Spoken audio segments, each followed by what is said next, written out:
नमस्कार, आपके साथ मैं हूं प्रीति श्रीवास्तव। स्वागत है आपका इंडिया वॉइस में। रुक करेंगे खबरों की ओर। सिंदूर ऑपरेशन सिंदूर जो है उस पर उप मुख्यमंत्री विजय शर्मा का बड़ा बयान सामने आया है। भारत की सेना की ताकत से मुमकिन हुआ हमला और पाकिस्तान के 9 आतंकी, इसमें 9 ठिकानों पर आपको बता दें आतंकियों को जो है ढेर किया गया है। ऑपरेशन सिंदूर को लेकर छत्तीसगढ़ के उप मुख्यमंत्री और गृह मंत्री विजय शर्मा का बड़ा बयान सामने आया। उन्होंने कहा कि यह ऑपरेशन भारत की सेना के भुजाओं की ताकत का प्रमाण है और हमारी सेना ने साहस, समर्पण और रणनीति के बल पर यह कार्रवाई की है। आपको बता दें, ऑपरेशन सिंदूर नाम को लेकर पूछे गए सवाल पर डिप्टी सीएम विजय शर्मा ने कहा कि इस ऑपरेशन का नाम उन माताओं और बहनों के दुख को ध्यान में रखते हुए रखा गया है जिनके सामने उनके पति को मार गिराया गया, उनके सिंदूर को उजाड़ा गया, इसलिए इस ऑपरेशन को ऑपरेशन सिंदूर नाम दिया गया।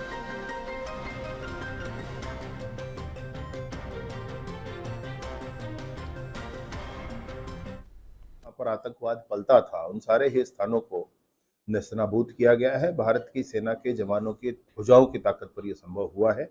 एक अच्छी योजना माननीय प्रधानमंत्री जी ने, माननीय केंद्रीय गृह मंत्री जी ने, माननीय रक्षा मंत्री जी ने बनाई और उस योजना को विस्तारित रूप से बनाने के बाद आज प्रारंभ किया गया है।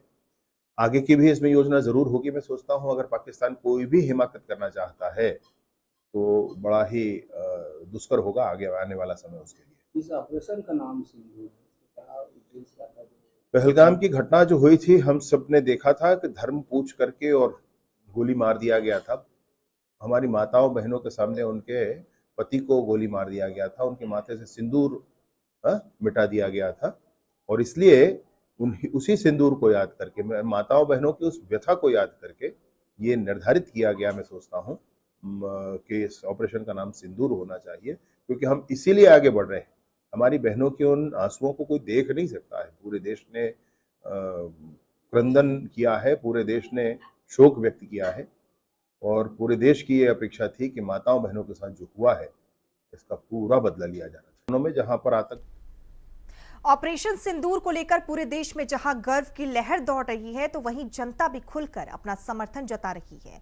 आपको बता दें, छत्तीसगढ़ के बलौदाबाजार से भी कुछ ऐसी ही आवाजें सामने आई हैं, जहां लोगों ने पाकिस्तान में आतंकी ठिकानों पर की गई भारत के हमले की प्रतिक्रिया जो है वो दी है। सर्जिकल कार्रवाई को ठोस जवाब जो है वहां के लोगों ने कहा है। इसी को लेकर हमारे संवाददाता ने बलौदाबाजार की सड़कों पर उतरकर आम नागरिकों की राय जानी। देखिए क्या कुछ कहा। बस करें, आज भारतीय सेना ने 22 अप्रैल को जो 26 हिंदुओं की पहलगाम में हत्या कर दी गई थी आतंकवादियों के द्वारा, आज भारतीय सेना ने उन आतंकवादियों के अड्डे को समाप्त कर दिया मिसाइल के माध्यम से और किसी भी पाकिस्तानी के आम नागरिक की हत्या नहीं हुई पाई है। और इस कार्रवाई को आप कहाँ तक सही मानते हैं?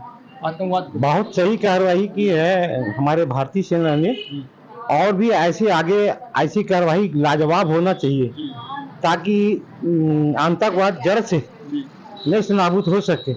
बहुत हो गया, कितना सहेगी भारतीय सेना भी, आखिर जवाब तो देना ही पड़ेगा और दे रही है, और अच्छे से देना चाहिए जवाब। तो मैं बहुत संतुष्ट हूँ और वहाँ के नागरिकों को किसी किस्म की चोट नहीं पहुँचाएगी, ये बहुत अच्छी बात है, क्योंकि ये सारे सेनाओं की ही गलती, वहाँ की जो आतंकवादियों को बढ़ावा देते हैं, वहाँ के नागरिकों को ज्यादा समर्थन उनको सरकार को शायद नहीं रहता, जैसे देखने सुनने में आता है।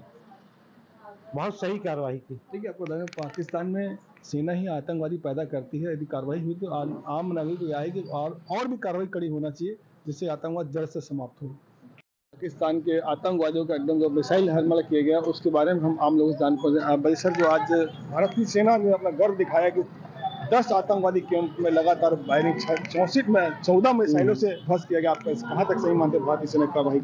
भारतीय सेना का कार्रवाई सर ऐसा, हमारे भारत देश की जो स्थिति, जो पाकिस्तान हमको जो पहले दिया है रिटर्न में, उसके जवाब हमारा जो सेना जो है वो सही दे रहा है। और हमारे हिसाब से जो हमारा जो पीएम सर जो फैसला लिए हुए हैं कि इसका जवाब दिया जाए, तो मुंहतोड़ जवाब सही से दिया जा रहा है। हमारा भारत देश सही कार्य कर रहा है, कोई गलत नहीं कर रहा है। इस जो युद्ध है वो होना ही चाहिए, सही है सर। देखिए, युद्ध के पक्ष में आम जनता भी है, चाहती है कि पाकिस्तान को इतना सबक सिखाया जाए कि विश्व से उसका नामो निशान मिट जाए। जी जी जी।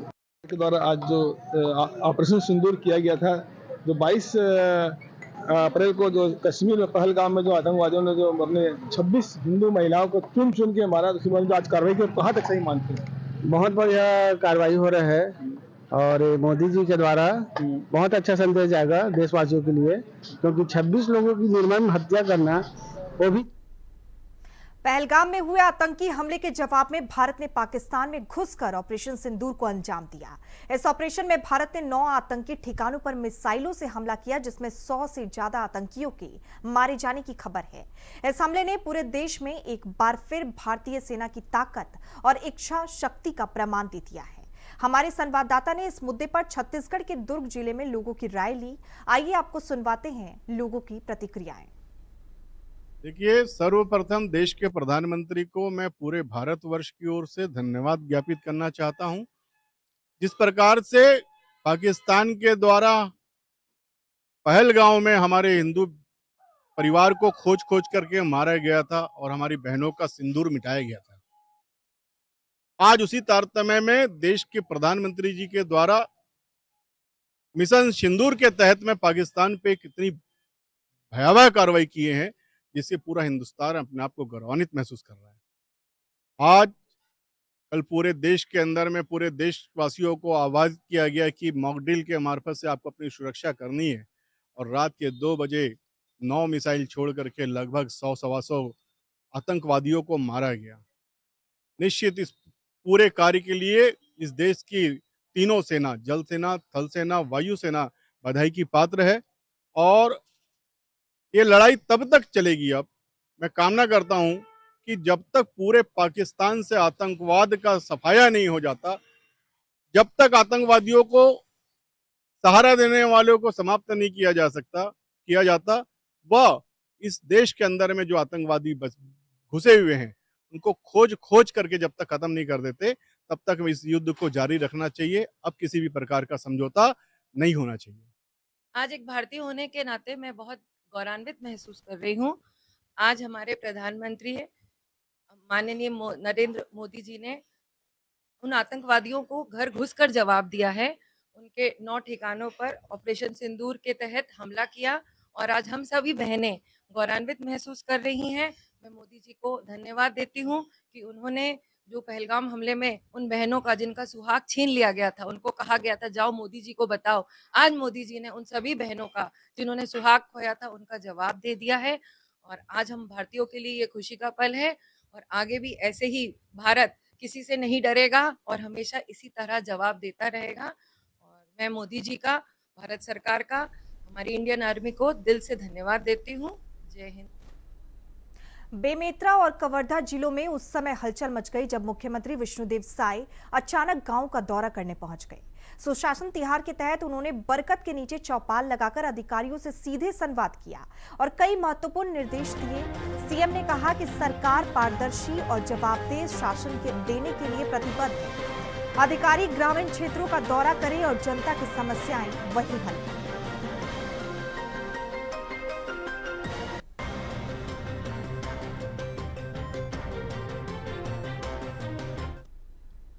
बीजापुर जिले में तेलंगाना की सीमा पर करगेगुट्टा पहाड़ी पर सुरक्षा बलों को बड़ी सफलता मिली है। माओवादियों के खिलाफ ऑपरेशन संकल्प चलाया गया। बुधवार सुबह जवानों ने 22 माओवादियों को मार दिया। अभी तक 18 शव जो हैं वो बरामद किए गए हैं। मुठभेड़ में अभी भी माओवादियों की मारे जाने की खबर है और आपको बता दें मुठभेड़ अभी भी जारी है।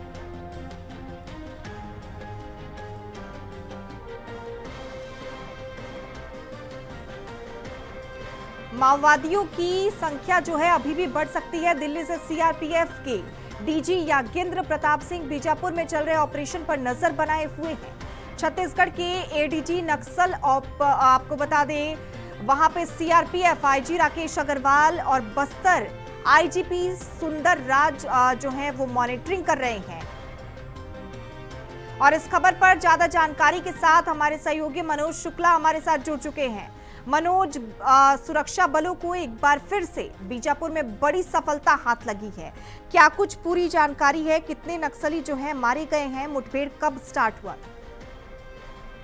जी आपको बता दूं कि बीजापुर और ये तेलंगाना का बॉर्डर पड़ता है। केरगेट्टा पहाड़ी है जो काफी बड़ी पहाड़ी है, जहां पर करीब हजारों की तादाद में हार्डकोर नक्सलियों के छिपे होने की आशंका को देखते हुए, और ये भी आपको महत्वपूर्ण जानकारी दे दूं कि ये जो जवानों द्वारा करीब 20 से 25 हजार जवान उस पहाड़ियों को घेर के रखे हुए हैं, और ये करीब पखवाड़े भर से ये मामला देखने को मिल रहा है कि जो पहाड़ियों पे छुपे हुए हैं वो पूरे राशन पानी के साथ वहां पर छुपे हुए, जिससे हार्डकोर नक्सली हैं। ये बताया जा रहा है कि जो नामी हार्डकोर नक्सली वो वहां पर छुपे हुए हैं, तो इसको लेकर, और वहीं नीचे पहाड़ियों के जो जवानों द्वारा उनको घेरे जा, वो न भाग सकते न नीचे उतर सकते हो, तो ये देखते पखवाड़े भर से ये मामला सामने निकल कर आ रहा हो। देर रात जो है मुठभेड़ हुई है, जिसमें जो जानकारी अभी तक सामने निकल कर आ रही है कि इसमें 22 नक्सलियों के मारे जाने की खबर है, और काफी भारी मात्रा में असलाहा भी बरामद हुआ है। तो ऐसे में, और ये जो नक्सलियों के मारे जाने की और भी संख्या बढ़ सकती है, जिसको देखते हुए सर्चिंग ऑपरेशन अभी भी जारी है। दोनों तरफ से रुक रुक कर फायरिंग भी हो रही है, लेकिन शाम तक जो है पूरा पिक्चर क्लियर हो जाएगा। तो फिर अभी जो वर्तमान में ये जानकारी निकल कर आ रही है कि 22 नक्सली इसमें जो है ढेर हो चुके हैं।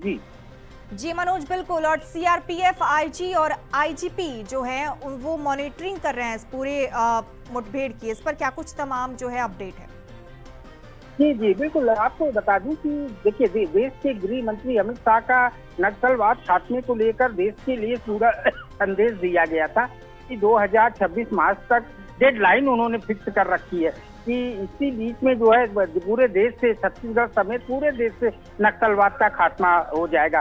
इसी को देखते हुए जो है ये जो चाहे वो सीआरपीएफ के डीजी हो, चाहे बड़े अधिकारी जो सुरक्षा में सब है, सब लोग वहां पर तैनात है और सब मॉनिटरिंग कर रहे हैं। और आपको ये भी बता दूं कि करीब 20 से 25 हजार जवान हैं जो नक्सलियों को घेरे हुए हैं। अब ये मामला 10 से 15 दिन से लगातार देखने को मिल रहा है, और देर रात मुठभेड़ हुई है। जी, और तो जो अभी तक जिसमें मारे गए नक्सली वो करीब 22 की संख्या में अभी जानकारी निकल कर आई है। बड़ी पहाड़ियां हैं और जहां पर अभी ये भी, और ऑपरेशन अभी भी जारी है, तो ये अभी कहा नहीं जा सकता। हाँ, ये निश्चित तौर पे ये पुख्ता जानकारी मिल रही है कि और भी नक्सलियों की संख्या बढ़ सकती है मारे जाने की, और भारी मात्रा में जिस हिसाब से सुरक्षा बलों को ये एक बड़ी सफलता मिली है, नक्सली ठिकानों को ध्वस्त कर दिया गया है।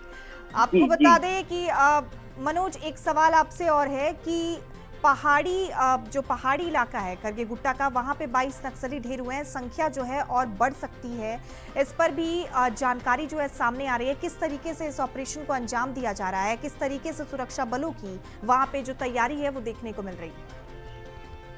जी देखिए, हम आपको बता दें कि ये आपको अभी जानकारी मैंने दिया कि ये काफी दिनों से पहाड़ियों को हमारे जवानों द्वारा घेर रखा गया है। सुरक्षा बल के जवान पूरी मुस्तैदी के साथ वहां पर डटे हुए हैं। लगभग 10 से 15 दिनों से सुरक्षा बल के जवान जो है पहाड़ियों को घेर रखे हैं, और जो जवानों को जो जानकारी, जो इनपुट मिला है, वो हजारों की तादाद में वहां पे नक्सली होगी, हार्डकोर के नक्सली की तैनातियों की सूचना जो है जवानों को मिली है। इसको देखते हुए चारों तरफ से जो है जवान जो है नीचे की तरफ हैं, वो जो पहाड़ियों को घेर रखे हैं, और ऊपर नक्सली फंसे हुए हैं। और ये भी जानकारी निकल कर आ रही है कि नक्सलियों के पास पूरा राशन पानी है, वो काफी दिन तक जो है वहां पर पहाड़ियों में छिपे रह सकते हैं। तो जिसको देखते हुए थोड़ा सा सर्चिंग ऑपरेशन में जवानों को दिक्कतों का सामना करना पड़ रहा है। लेकिन जो देर रात मुठभेड़ हुई है उससे अब ये बात सामने निकल कर आ रही है कि जो अभी 22 नक्सलियों के मारे जाने की सूचना मिल रही है, लेकिन देर शाम तक जो है इसकी संख्या बढ़ भी सकती है, जिस हिसाब से वहां पर सर्चिंग ऑपरेशन अभी जारी है। जी मनोज, बिल्कुल, सुरक्षा बलों को बड़ी सफलता हाथ लगी है, और साथ ही आपको बता दें कि इस ऑपरेशन पे विशेष ध्यान जो है वो दिया जा रहा है। तमाम जानकारी के लिए और हमारे साथ जुड़ने के लिए आपका बहुत धन्यवाद। दुर्ग भिलाई क्षेत्र में भिलाई स्टील प्लांट जैसी महत्वपूर्ण औद्योगिक इकाई को ध्यान में रखते हुए सिविल डिफेंस मॉक ड्रिल की जा रही है। शाम 4 बजे इस मॉक ड्रिल के दौरान एयर रेड जैसे कई खतरों को सायरन के जरिए दर्शाया जाएगा और आम जनता को सचेत किया जाएगा। आपको बता दें, दुर्ग के कलेक्टर IAS अभिजीत सिंह ने बताया कि 1971 के बाद पहली बार इतनी व्यापक स्तर पर यह अभ्यास जो है वो किया जा रहा है।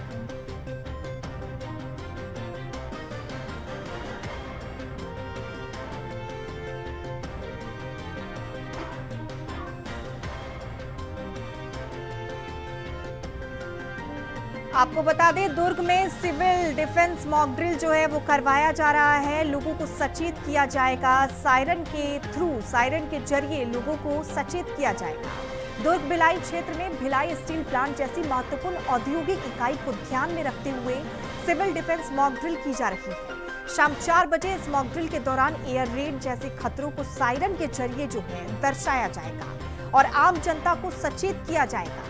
दुर्ग के कलेक्टर IAS अभिजीत सिंह ने बताया कि 1971 के बाद पहली बार इतनी व्यापक स्तर पर यह अभ्यास जो है वो किया जा रहा है।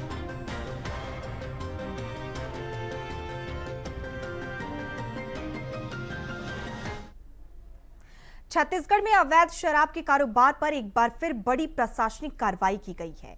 3 आबकारी सर्किल प्रभारियों को निलंबित किया गया है और 6 अधिकारियों को कारण बताओ नोटिस जारी किया गया है। जानकारी के मुताबिक महासमुंद और राजनांदगांव जिले में विदेशी और देशी शराब की भारी खेप जो है वो जब्त की गई थी। इस कार्रवाई में आबकारी आयुक्त ने स्पष्ट संकेत दिया कि लापरवाही किसी भी स्तर पर बर्दाश्त नहीं की जाएगी।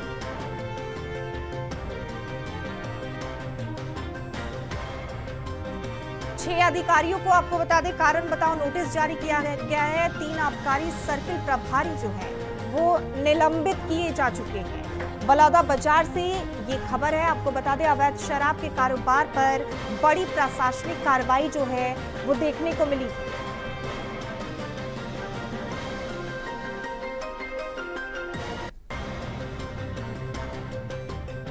तीन आबकारी सर्किल प्रभारी को निलंबित किया गया है और साथ ही आपको बता दें 6 अधिकारियों को कारण बताओ नोटिस जो है वो जारी किया गया है।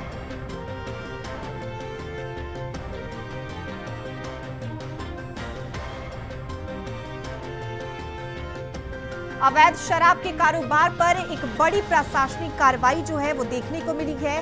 इसी क्रम में 6 अधिकारियों को कारण बताओ नोटिस जो है वो जारी किया गया है। 3 आबकारी सर्किल प्रभारी जो है वो निलंबित किए जा चुके हैं। पहले भी आपको बता दें अवैध शराब को लेकर अवैध शराब के कारोबार पर कार्रवाई की गई थी। वापस से ये कार्रवाई जो है वो की गई है। 6 अधिकारियों को कारण बताओ नोटिस जो है वो जारी किया गया है। बलौदा बाजार में देसी शराब भट्टी के पास 3 युवकों द्वारा राहगीरों को देसी कट्टा दिखाकर डरा धमकाकर लूटपाट करने की कोशिश की गई। घटना की सूचना मिलते ही कंट्रोल रूम में तुरंत कार्रवाई करते हुए पुलिस को मौके पर रवाना किया गया। पुलिस की सतर्कता से तीनों युवक को किसी बड़ी वारदात को अंजाम देने के पहले ही देसी कट्टा सहित गिरफ्तार कर लिया।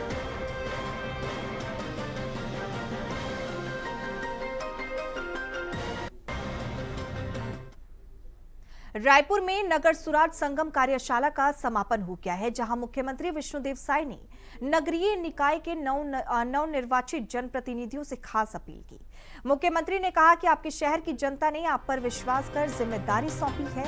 अब आप पूरी निष्ठा और प्रतिबद्धता से शहरों में सुराज लाने का कार्य करें। कार्यशाला के समापन अवसर पर मुख्यमंत्री साय ने जनप्रतिनिधियों और अधिकारियों को ये भी याद दिलाया कि शहरों को सुंदर, स्वच्छ और सुविधा संपन्न बनाना आप सभी की प्राथमिक जिम्मेदारी है। जनता अच्छा काम करने वालों को दोबारा अवसर देती है।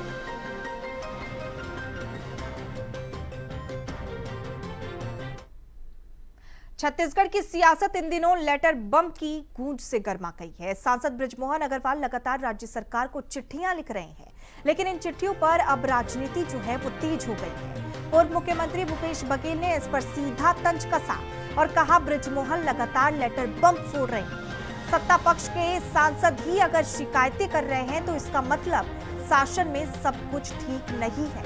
वहीं कांग्रेस प्रदेश अध्यक्ष दीपक बैज ने भी सवाल उठाया, जब मुद्दा सांसद शिकायत कर रहे हैं, आपको बता दें जब खुद सांसद शिकायत कर रहे हैं तो फिर सुशासन तिहार का क्या मतलब है। इस लगातार लेटर बम फोड़ रहे हैं। ये पहला पत्र नहीं है, इसके पहले भी पत्र लिख रहे हैं। इसका मतलब ही ये है कि जब सत्ता पक्ष के विधायक और सांसद यदि अपने पत्रों को सार्वजनिक कर रहे हैं, इसका मतलब ये है कि शासन में सब कुछ ठीक नहीं है। तो सुशासन त्योहार मनाने हम सुशासन लाने के लिए ही ये काम कर रहे हैं कि बीजेपी का सरकार का सुशासन त्योहार चल रहा है। कांग्रेस ने जिस काम को पिछले 5 सालों में नहीं किया और मोदी जी की गारंटी पिछले 1.5 सालों में पूरी हो गई है, तो बाकी छत्तीसगढ़ एक अच्छा राज्य बने, छत्तीसगढ़ विकसित राज्य बने, विष्णु देव साई जी के नेतृत्व में छत्तीसगढ़ की आम जनता को सुख सुविधा मिले, इसलिए मैं पत्र लिखकर मुख्यमंत्री जी से आग्रह कर रहा हूँ। ये यूपी के में जो सामान्य आदमी है वो आर्थिक रूप से कमज़ोर है कि वो निजी अस्पतालों में और बाहर जाकर इलाज करवा पाए। खबर रायपुर से है, जहां भीषण गर्मी और बिजली संकट के बीच अब कांग्रेस ने मोर्चा खोल दिया। रायपुर स्थित सीएसईबी मुख्यालय पहुंचकर कांग्रेस नेताओं ने बिजली कटौती और लो वोल्टेज की समस्या को लेकर अधिकारियों को घेरा और बड़े आंदोलन की चेतावनी दी। आपको बता दें, पूर्व विधायक विकास उपाध्याय के नेतृत्व में कांग्रेस प्रतिनिधि मंडल ने सीएसईबी के एकेडमी भीम सिंह कन्वर से मुलाकात की और ज्ञापन सौंपा। विकास उपाध्याय ने आरोप लगाया कि लो क्वालिटी मटेरियल की सप्लाई और अधिकारियों की मिलीभगत से बिजली बार बार गुल हो रही है। ट्रांसफार्मर मेंटेनेंस भी ठीक से नहीं हुआ।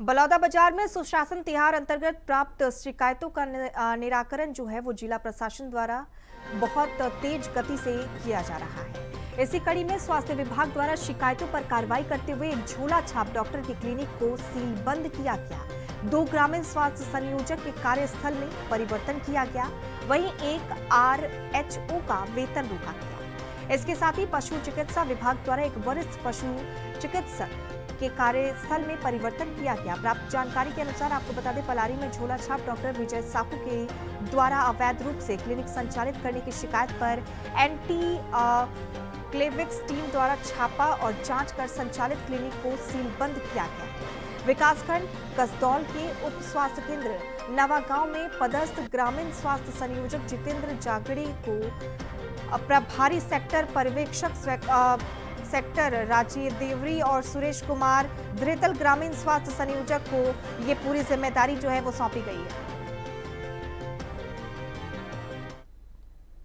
और इसी के साथ इस बुलेटिन में फिलहाल इतना ही। देखते रहिए इंडिया वॉइस। नमस्कार।